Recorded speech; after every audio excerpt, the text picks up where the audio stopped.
Buenas noches, muchachos. Sean bienvenidos a nuestro curso de Proyecto Integrador 3. En el día de hoy vamos a dar inicio a lo que es la tercera unidad de nuestro curso, denominada Conectividad en redes y seguridad en sistemas de información. Dentro de esta tercera unidad corresponde en este día hacer una revisión acerca del tema 3.1, el cual es bastante sencillo. Es simplemente un repaso de ciertos conceptos que ya ustedes conocen de cursos previos, como por ejemplo redes y telecomunicaciones, administración de bases de datos, modelado de bases de datos, etcétera. Este contenido está referido a lo que es las necesidades de conexión en redes.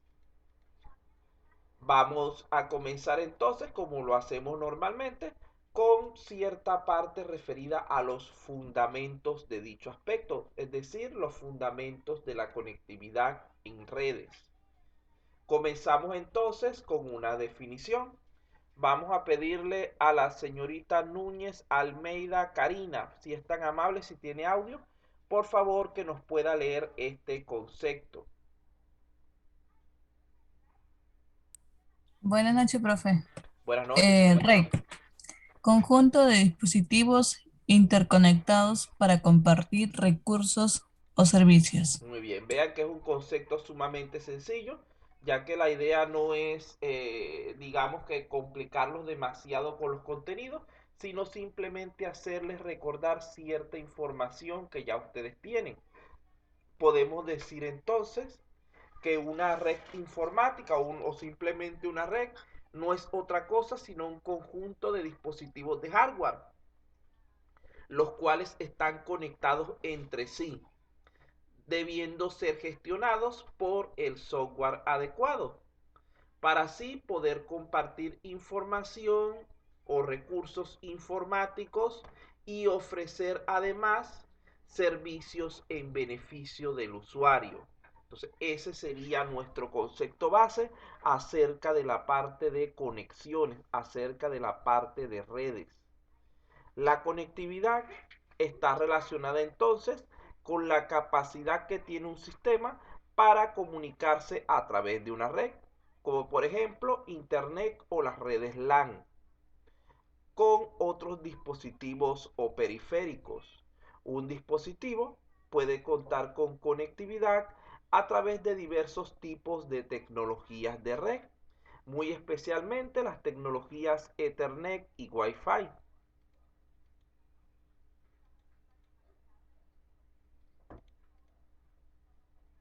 Una red siempre será un conjunto de equipos.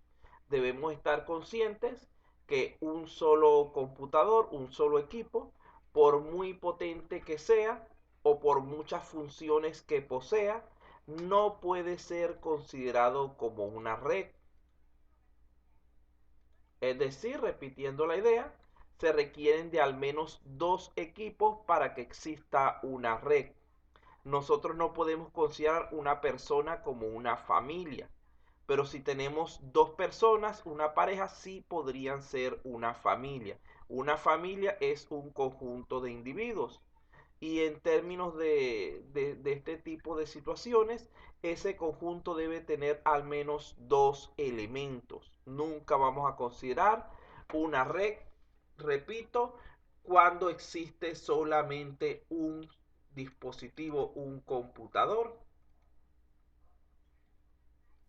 Por otra parte, debemos también estar conscientes de que la red puede formarse por equipos diferentes. En realidad, la red puede estar formada por cualquier tipo de equipo o dispositivo, siempre y cuando tengan capacidad de conexión, tales como por ejemplo los computadores, las tabletas, los celulares y otros dispositivos inteligentes, como por ejemplo el GPS de los automóviles. Y actualmente en países desarrollados hay cocinas, refrigeradores y otros electrodomésticos que también se pueden conectar a la red. Incluso se llega al extremo de tener casas o edificios completos que están totalmente conectados en red para su control y funcionamiento, sobre todo de la parte de seguridad. Fíjense que en la gráfica podemos ver que en esta misma red de la que estamos hablando en pantalla, tenemos diversos tipos de dispositivos y de conexiones. Tenemos una tablet conectada por Wi-Fi, tenemos un reloj inteligente por Wi-Fi. Esto que está aquí, ya, déjenme sacar el lápiz. Esto que está aquí se supone que es un celular, pero el dibujo me quedó como que se borró una parte. Entonces tenemos un celular, tenemos una consola de videojuegos, tenemos un router, tenemos una laptop, tenemos computadores de escritorio. Todos estos equipos vean que son sumamente diferentes, pero en todo caso cuentan con una característica en común, que es la de poseer la capacidad de conectarse en red de alguna manera.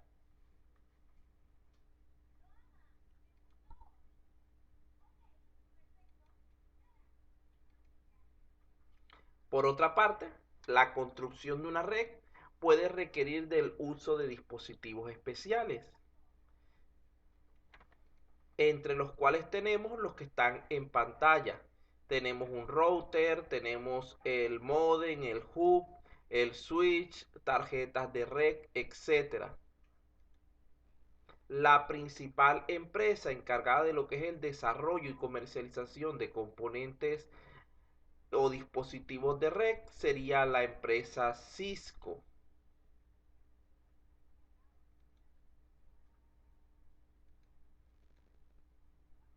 Funciones de una red. Aquí tenemos algunas de las principales funciones que toda red debería cumplir, que son aquellos motivos para los cuales han sido construidas.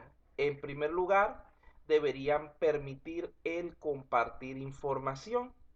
Dichos contenidos, dichos datos, deberían estar disponibles para el mismo o diferentes usuarios en cualquier momento del tiempo y cualquier ubicación geográfica donde éste se encuentre.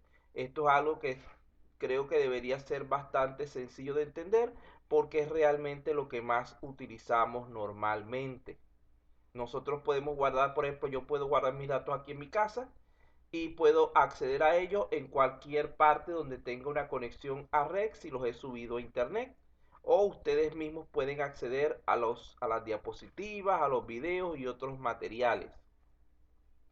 En segundo lugar, otra función importante es compartir recursos informáticos. Esto es muy útil, especialmente en el caso de dispositivos que son de uso, siempre se usan, pero no de manera continua, sino de uso un poco más esporádico, como por ejemplo discos duros e impresoras conectados en red. Ustedes saben que no vamos a tener una persona o un cliente de la red que esté todo el día imprimiendo, sería sumamente raro. En ese caso se le colocaría una impresora solamente para él. Pero lo normal es que, por ejemplo, en una oficina donde hay 10, 20 trabajadores conectados en la red, cada uno de ellos pueda que imprima una, dos o tres, cuatro hojas por hora. La velocidad de impresora implica que eso puede ser cuestión de segundos o de minutos. Y esto quiere decir que podemos simplemente tener varias personas trabajando con el mismo dispositivo al mismo tiempo. Claro está, hay que mantener lo que es el balance, evitar lo que serían las colisiones entre solicitudes. Y esto se logra mediante un sistema de colas. Si varias personas en el mismo momento envían información para imprimir, simplemente se hace que el que llegue primero a la impresora se imprime primero y los otros quedan en espera. Recuerden que lo que para nosotros es lo mismo en el mismo segundo, para la computadora es sumamente diferente, porque la computadora puede trabajar con milésimas, millonésimas de segundo e inclusive con unidades más pequeñas. Por lo tanto, siempre hay la posibilidad de que ella detecte una diferencia en cuanto al tiempo de entrega de las diversas informaciones para imprimir en este caso. La tercera función es ofrecer servicios en beneficio del usuario. Fíjense que actualmente existen muchos servicios que serían imposibles si no se contaran con una red. Los ejemplos más claros en cuanto a eso podrían ser el internet y la telefonía. Fíjense que cuando estamos trabajando por internet estamos conectados a una red, y un computador o dispositivo que no tenga conexión a red no va a poder realizar las funciones o disfrutar de los servicios que él requiere.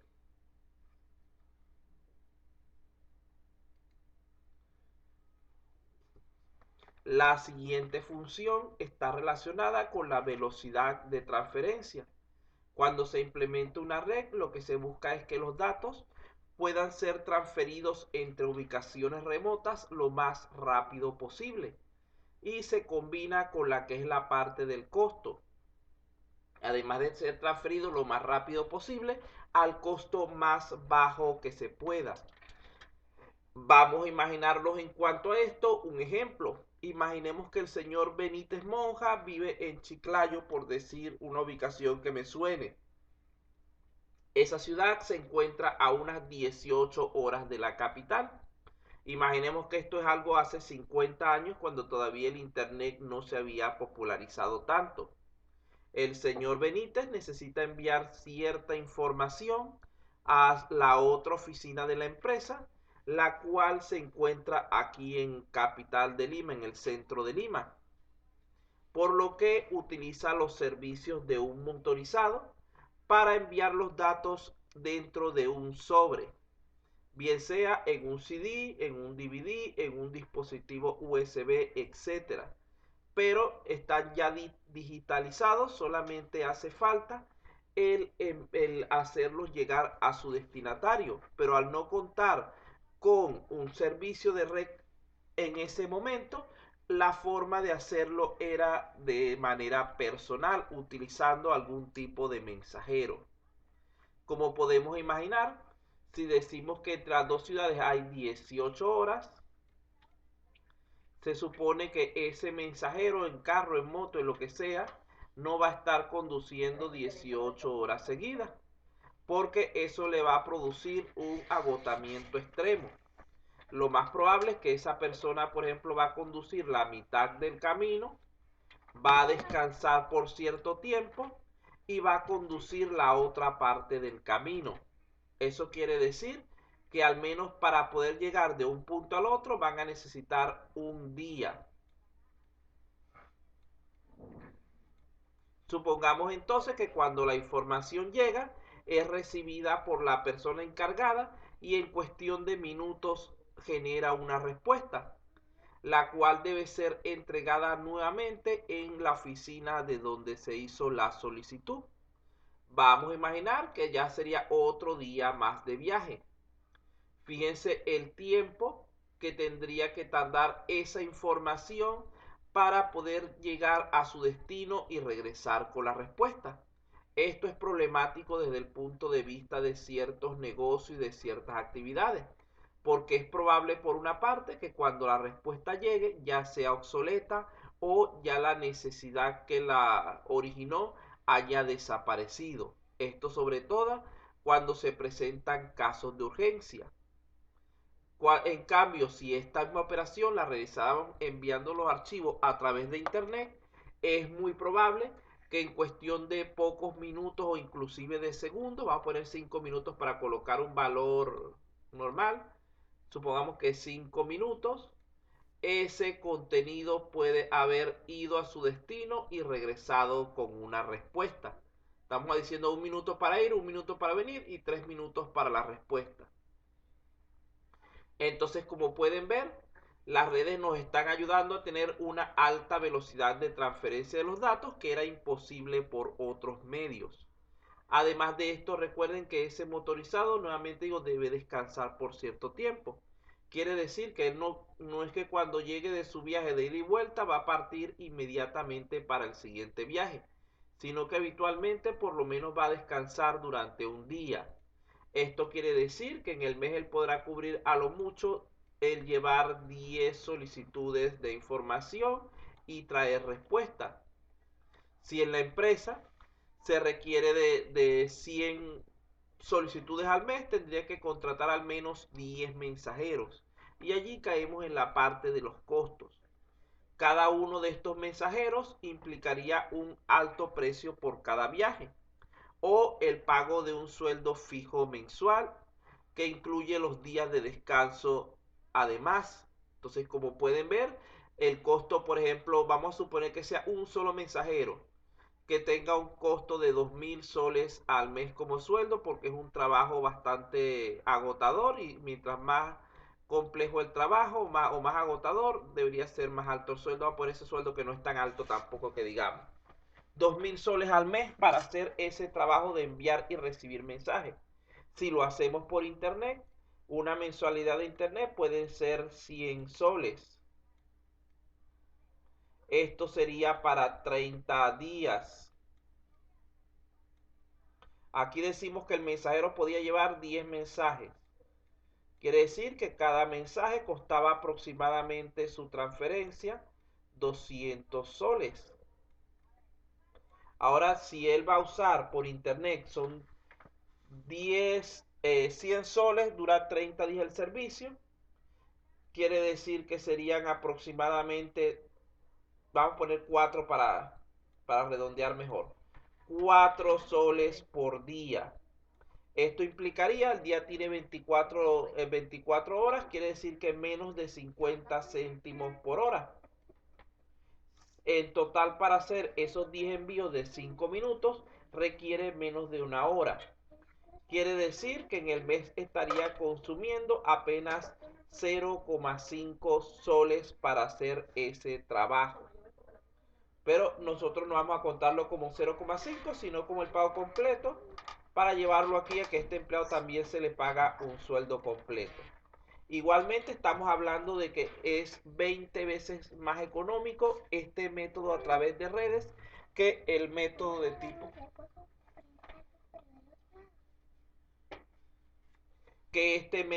tipo presencial. ¿Estamos claros con estas funciones?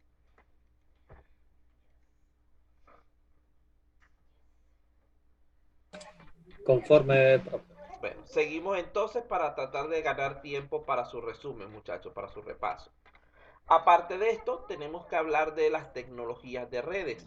Simplemente las vamos a clasificar inicialmente en redes cableadas y redes inalámbricas, cada una de las cuales utiliza una serie de medios específicos. Dentro de las cableadas está el par trenzado, el cable coaxial y el cable de fibra óptica. Dentro de las inalámbricas tendríamos lo que serían señales Wi-Fi, señales Bluetooth y señales de tipo satelital. Estas las podemos ver en el siguiente gráfico. Vean que aquí tenemos que estar pendiente de lo que es la relación costo-rendimiento. Vamos a comenzar por aquí por la parte del cableado, que es la más fácil de establecer. De estos cables, ¿cuál creen ustedes que sería el más económico?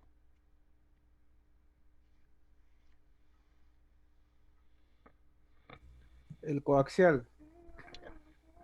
No sé exactamente aquí, pero está entre estos dos. Igualmente creo que tienen casi el mismo valor. Son conexiones cableadas que son sumamente económicas. No sé, 5 o 10 soles el metro tal vez. No sé realmente actualmente los precios. Lo que sí resalta es que este cable tipo fibra óptica es mucho más costoso de adquirir, instalar y mantener, porque requiere de un personal más especializado para lo que es su manejo. Claro está, estos medios que tenemos aquí, coaxial y par trenzado, son mucho más lentos que cuando enviamos la información a través de fibra óptica.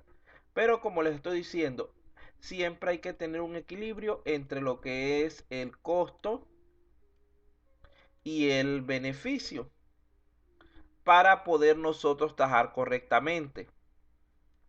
Lo que se utiliza normalmente, por lo menos aquí en la zona hasta donde nosotros estamos, son este tipo de conexiones, sobre todo las coaxiales, que es el mismo cable que utilizan para la televisión, porque es más económico y su rendimiento es bastante bueno.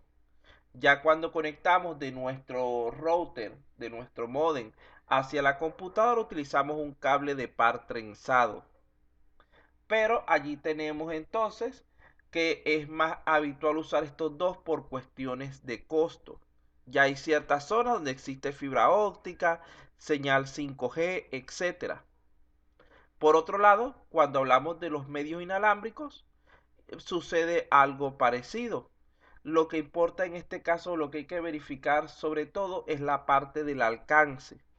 Porque, como ustedes saben, una señal Wi-Fi fácilmente puede llegar a unos 20 metros, 30 metros. Para ver. Sí, aproximadamente, porque yo hoy salí de mi casa para ver hasta dónde tenía señal más o menos y más o menos fueron esos 25 metros aproximadamente. Mientras que una señal Bluetooth no llega ni siquiera a los 10 metros. Ya cuando ustedes se alejan demasiado o inclusive si existe algún tipo de pared o de obstáculo que evite el paso de la señal, ya quedan incomunicados. En cambio, las señales satelitales son de alcance global. Ustedes pueden estar aquí, comunicarse con una persona en el otro lado del mundo, utilizando sus celulares o señales de tipo satelital de internet. Todo esto, pues, como pueden ver, debe influir en la decisión que se tome acerca de las tecnologías que vayamos a implementar en una red, ya que hay que tomar diversos factores en cuenta, especialmente aquellos relacionados, como ya les dije, con lo que es costo y rendimiento.